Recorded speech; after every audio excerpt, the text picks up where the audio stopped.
Joining us now is the chairman of the powerful House Oversight and Government Reform Committee.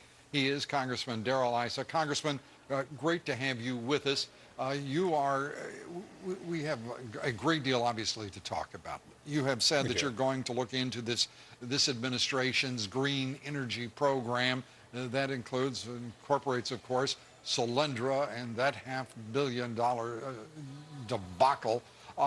Light squared, which no one really quite understands the parameters of, the dimensions of those charges and allegations, and obviously Operation Fast and Furious. Let's start with the green jobs issue and what you're going to do in relationship to Solyndra and to Light Squared, as best you can tell us.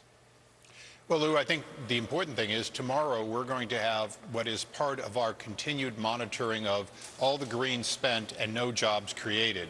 Our hearing will focus on the Green Energy Initiative, which was ideologically driven from day one by this administration, even in the face of an absence of job creation.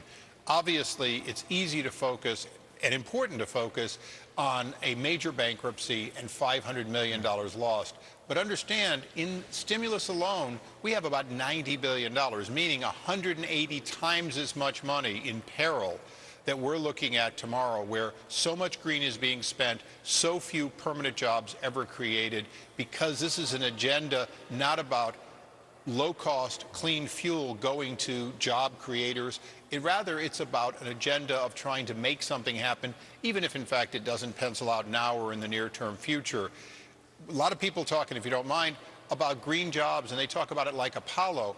If you adjust the entire Apollo program, getting us to the moon and back safely, in today's dollars, it was only $100 billion for the whole program. We've spent that in the stimulus alone. And it's important to, as Congressman Barrasso pointed out, this $500 million is more than the administration sent out to 35 states for highways, for bridges. This is astonishing, the dimensions of this. Let me turn now, if I may, to specifically Solyndra and to Light Squared. Serious allegations. A four-star general saying point blank that the administration tried to influence his testimony, which he resisted. Point blank, Solyndra bankrupt, and it's clear that they were on an accelerated process, if you will, of being funded extraordinarily quickly so by this administration. Your thoughts? Well, look, there's no shortage of arrogance in the House, the Senate.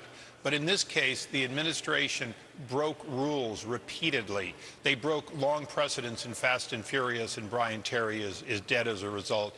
They broke the very rules that protect the taxpayers from finding themselves first or early on the hook in the case of a failed company. And we are on the hook. We will recover little or nothing of our $500 billion with Solyndra.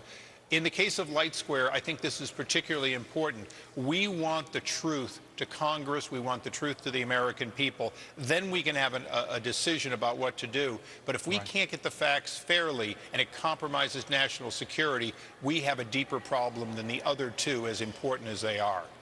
And Bloomberg, as soon as within 24 hours of this discussion about your committee's interest in Light Squared and in Solyndra, of course, there comes a story from Bloomberg saying, the headline of which, as you well know, is Issa sought U.S. clean energy aid in the past, trying to get the Energy Department, Secretary Chu, to move on one of your constituents. Your response?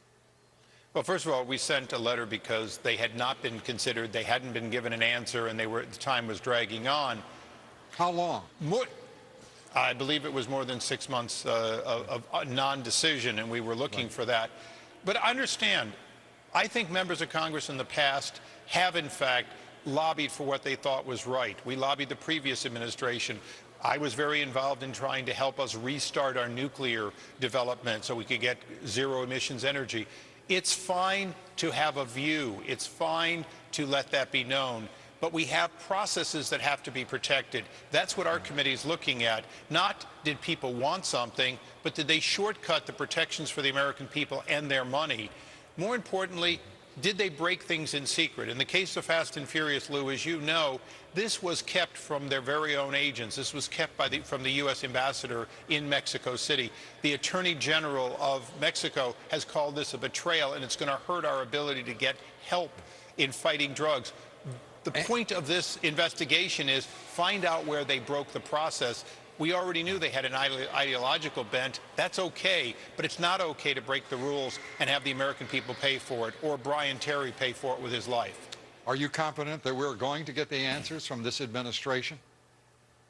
We will get the answers, as the earlier segment, as you teed it up. A lot of the answers come from whistleblowers. A lot of the answers come from third-party people who are willing to be brave enough to come to us and know that there could be reprisals, but we help protect them. And it's part of what's made Fast and Furious successful. I've had almost no meaningful discovery from the administration. Well, I've had a tremendous amount.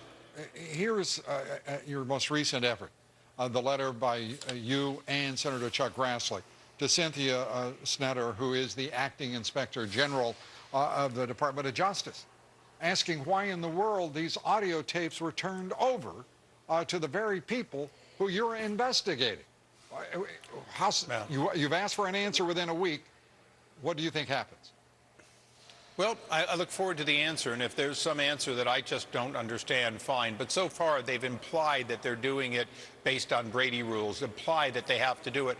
The fact is, you do not give a target of an investigation this kind of material, and it clearly got in the way of a discovery. And by the way, in the case of the ATF agent that was part of our target, we had been convinced by the administration to delay interviewing her so as not to get in the way of a prosecution. We had done so only to be betrayed by this process that now makes it very difficult to get the kind of answers we deserve in an investigation.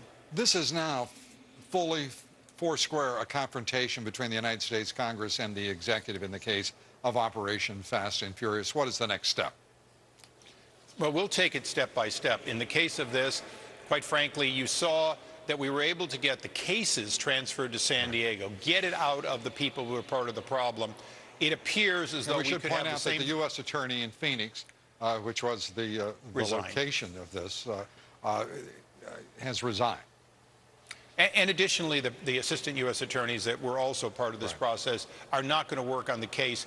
That allows us to get the kind of prosecutions of the people responsible for these many deaths on both sides of the border held accountable. At the same time, we will continue our investigation. We will get to the bottom of it, probably more by whistleblowers than we will by the administration. And it will only be to the detriment of the administration. This is exactly what people in your business would say. It's not the crime, it's the cover-up.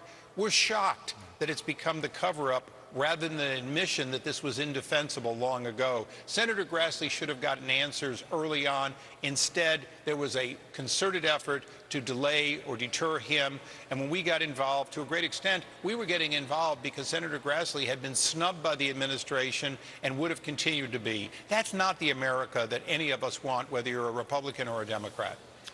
Congressman Darrell Issa, Mr. Chairman, thanks for being with us. We appreciate it. Thank you, Lou.